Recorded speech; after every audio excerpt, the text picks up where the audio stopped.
આપેલા બંને બંધારણો એ ખાલી જગ્યા સમઘટકો છે. તો ચારેય ઓપ્શનમાંથી આપણે જણાવવાનું છે કે કયા સમઘટકો છે. પહેલાં તો આ બંને બંધારણો સમઘટકોની કેટેગરીમાં આવે છે કે નહીં, તો એ પહેલાં ચેક કરી લઈએ. કારણ કે સમઘટકોની વ્યાખ્યા એવી છે કે અણુસૂત્ર સરખા હોય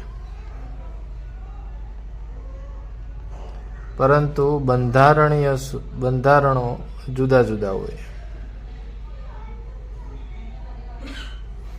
તો પહેલાં તો આપણે એ જાણવું પડશે કે અણુસૂત્રો સમાન છે કે નહીં.